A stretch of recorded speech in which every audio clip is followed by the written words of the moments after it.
By the time Thursday arrives, we find ourselves at a peculiar crossroads, not quite at the end of the week, yet far removed from the fresh resolve of Monday. It is in this transitional space that a subtle, often unrecognized danger begins to emerge: fatigue.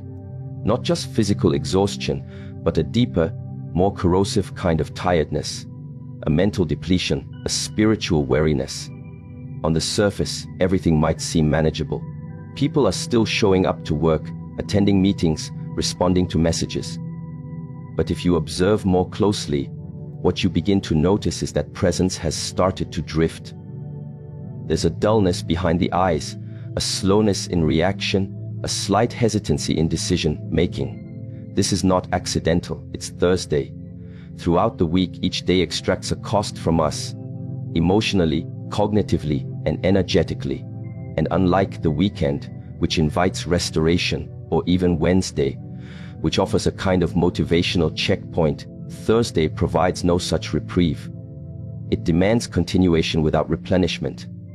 In many ways, Thursday is the cliff edge of endurance. It is the point where the weight of the week begins to overtake the momentum of our initial intentions. From a psychological standpoint, this is a fascinating juncture. Cognitive psychologists have long observed that decision fatigue, the gradual erosion of willpower and discernment, accumulates over time. Each choice we make throughout the day draws from a finite reservoir of mental energy. Now multiply that over the course of several days. By Thursday, that reservoir is dangerously low, and yet paradoxically, this is often when we are expected to operate at peak productivity. Deadlines loom, schedules compress, and expectations intensify. This is where danger enters, not in the form of catastrophe, but in subtle miscalculations. A missed detail, a poorly chosen word, a shortcut taken in haste. These are not just minor slip-ups, they are signals, indicators that our internal balance is shifting. We are no longer acting from clarity, but from depletion. And when depletion becomes our mode of being, the door opens to a host of vulnerabilities. Stress responses become reactive rather than intentional. Our patience contracts, and our creativity shrinks. The philosopher S. Ren Kierkegaard once wrote that anxiety is the dizziness of freedom. And on Thursdays, we feel this dizziness acutely, because we are not only tired, we are confronted by the tension of having to continue acting freely and decisively while no longer feeling fully sovereign over our choices. In simpler terms, we are asked to give more while having less to give. And we comply, often without questioning the cost. But there's a deeper layer to consider. On Thursday, many of us begin to experience a kind of existential fog. It's not depression, and it's not burnout in the clinical sense. It's more subtle, more pervasive, a quiet disconnection from purpose. We're doing the tasks, attending the meetings, checking the boxes, but the why behind these actions starts to blur. Without time to reflect or realign, we operate on autopilot, which is perhaps one of the most dangerous psychological states. Not because it is outwardly chaotic, but because it is inwardly hollow, and yet because everything on the surface still functions. We rarely pause to diagnose the condition. We dismiss it as just being tired, unaware that what we are really experiencing is a misalignment between effort and meaning. That gap, if left unchecked, becomes a source of inner conflict, one that saps joy, reduces resilience, and distorts perception. So why is Thursday so dangerous? Because it wears the mask of normalcy. It doesn't shock us into awareness the way a crisis might. Instead, it erodes us slowly, and it is in this erosion that we lose our sharpness, our groundedness, our sense of self-direction. The body continues, but the mind lags behind. And the more we normalize this state, the more disconnected we become from our inner compass. What can be done? The answer is not simply to rest more, though that is part of it. The deeper invitation is to become aware of our internal rhythms, to observe when we are no longer fully present, and to honor that awareness without judgment. When we notice the early signs of fatigue, that is not a failure, it is an opportunity. An invitation to pause, to breathe, to return to intention. Because ultimately, Thursday is not dangerous in itself. What makes it dangerous is our failure to recognize what it reveals. It is a mirror, held up to show us how we live, and perhaps how we should live differently. Pause long enough to notice what you're becoming before the week finishes deciding for you. There's a curious thing that happens on Thursdays. Somewhere between the waning energy of Wednesday and the anticipatory relief of Friday, a shift takes place. Not necessarily in our environment, but in our minds. It's the rise of something subtle but potent overconfidence. And this is where the danger quietly enters again. By Thursday, we've survived the majority of the work week. We've attended the meetings, submitted the reports, responded to the demands. We've kept ourselves afloat in the current of responsibilities. And because of that, we start to believe, often unconsciously, that the hardest part is behind us. We feel we've earned some relief, some reward, some margin for error. But this psychological turning point is precisely where we become vulnerable. When we believe we are almost done, we start loosening the grip on our own standards. We begin to underestimate what's still ahead. It's not arrogance in the loud sense. It's not bragging or boasting. It's the quiet overconfidence that whispers, "You've got this. You can ease up now." And that whisper is seductive. It's also deceptive. The problem isn't that we feel capable. Capability, when rooted in awareness, is essential. The problem is when confidence drifts into complacency. When our sense of completion outpaces the actual demands still in front of us, we lose touch with the moment we're in. This is a form of mental time travel. We begin to act as if we're already at the finish line, when in truth, we're still in the race. From a psychological perspective, this shift has real consequences. Studies on performance and decision-making show that confidence, when not matched by focus, often leads to increased errors. We skim instead of reading deeply. We assume rather than verify. We rush what still requires precision. This is especially true on Thursdays, when that false sense of finality clouds our ability to fully engage with the tasks at hand. Philosophically, we could think of this as a break in discipline. The Stoics warned constantly of this temptation, the human tendency to slacken our efforts when we feel success is near. Epictetus reminded his students that it's not the beginning or even the middle of an endeavor that reveals our character, but the end. The final stretch, when we're tempted to relax, is when discipline must become most alive. This is what makes Thursday dangerous. Not because it's inherently more difficult than other days, but because it tempts us to treat it as if it isn't. It invites a subtle disengagement, a premature victory lap. We trick ourselves into thinking the week is already won, and in doing so, we let go of the very attentiveness that carried us this far. You might notice this in small things. A rushed email that contains a mistake, a skipped detail in a project that leads to confusion, a meeting where you're physically present but mentally elsewhere. These aren't massive errors, but they are markers of something deeper, a mind stepping out of alignment with its actions, a person starting to believe the external structure of the week matters more than their internal presence within it. We must understand something here. Presence is not a finite resource that runs out by Thursday. It's a practice, a cultivated state of being that must be renewed every day, regardless of how close we think we are to some external goal or endpoint. When we allow overconfidence to take the wheel, we're not only betraying our responsibilities, we're stepping out of the moment where life is actually happening. And the moment is all we truly have. The past is already written. The future is only imagined. The only place we can move with clarity, integrity, and awareness is right now. Thursday challenges us to return to that truth, not by demanding more effort, but by demanding deeper presence. Not by rushing to finish, but by remembering why we began in the first place.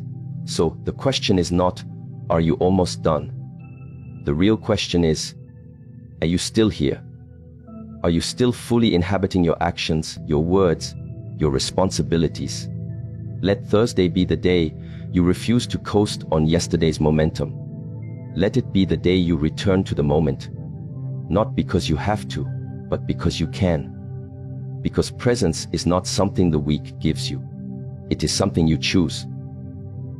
By Thursday, something begins to build that isn't always visible on the surface, but is deeply felt beneath it. It's pressure. Not the kind of sudden, explosive pressure that comes with crisis, but the slow, tightening coil of accumulated expectations. And if we look carefully, we can see how this pressure reveals another layer of Thursday's danger. One that has more to do with our internal relationship to time, control, and the illusion of productivity. Throughout the week, we move with a certain rhythm. Monday brings initiation, often tinged with resistance. Tuesday brings momentum. Wednesday feels like a midpoint, a chance to assess and course correct. But Thursday carries a different weight. It's where everything that wasn't completed, solved, resolved, or communicated earlier in the week suddenly comes due. The margin for delay closes. Time tightens. And it becomes very clear if it doesn't happen now, it probably won't happen this week. This is where the pressure spikes. Not necessarily because we have more to do, but because we now feel that we have less time in which to do it.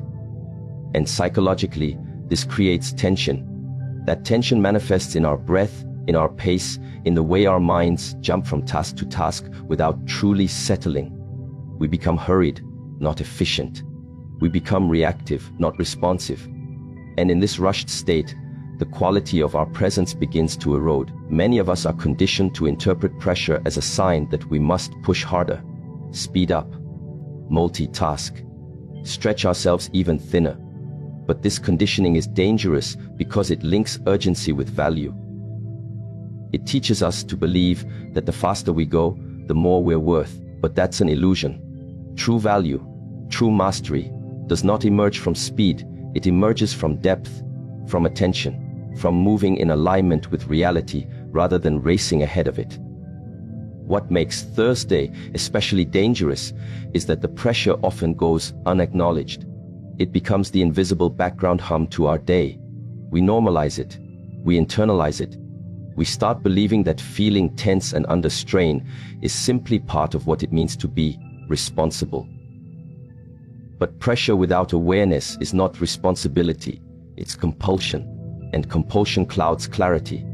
When we are under pressure and unaware of it, we begin to make decisions not from intention, but from survival. We say yes to things we shouldn't. We agree to timelines that are unrealistic. We force conversations that aren't ready. We act not because the action is right, but because we feel we must act. And when we move from this place, the consequences ripple outward. To our teams, our relationships, and ultimately to ourselves. There is also a philosophical dimension here.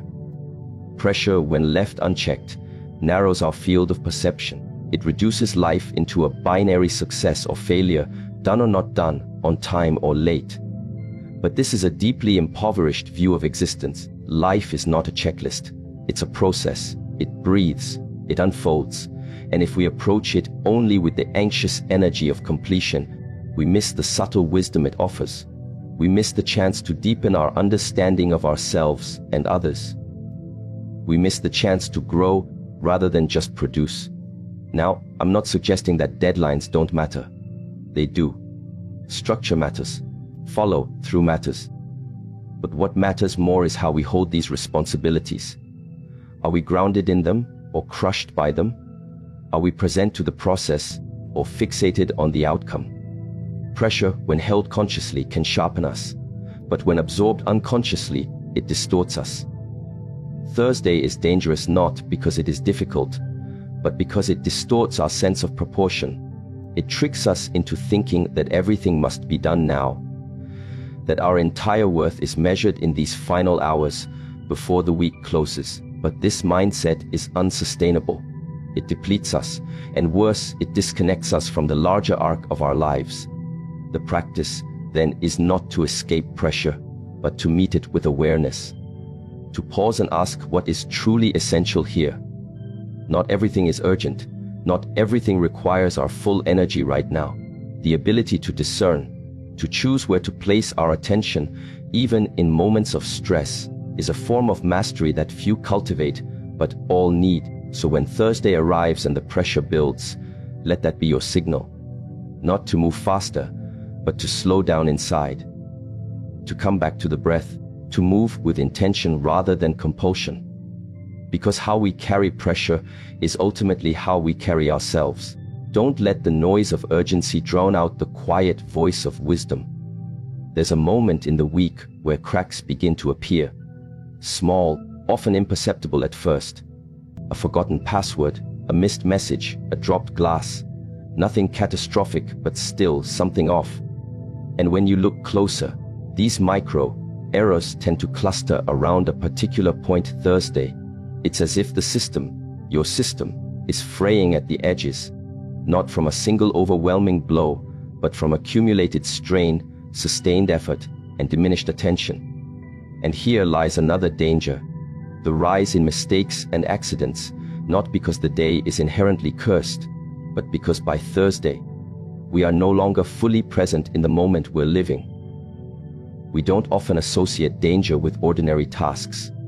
Sending an email, taking a phone call, crossing a street, these are not dramatic things, but their very ordinariness is what makes them dangerous when done without awareness.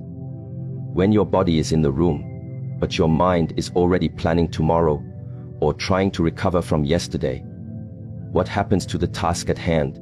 It becomes shallow, rushed, fragmented. And this fragmentation is not just mental, it becomes physical. The hand trembles slightly when pouring coffee. The sentence in the report comes out confused. The simple choice leads to an unintended consequence. This is the mind on Thursday. A mind that is tired but still pushing. A mind that believes it can function at full capacity without being fully engaged. And this is precisely when accidents happen. Not just physical ones, but moral and emotional ones too. A careless word. An assumption made without inquiry. A promise broken because we forgot we made it. These are the quieter forms of damage. The ones we only notice later, when the ripple effect finally reaches us. Psychologically, we can trace this to the concept of cognitive load. Our brains can only hold so much information, so many unresolved tasks, before performance begins to degrade. Not linearly, but exponentially, meaning the more you try to juggle at once, especially under fatigue, the more likely you are to drop everything.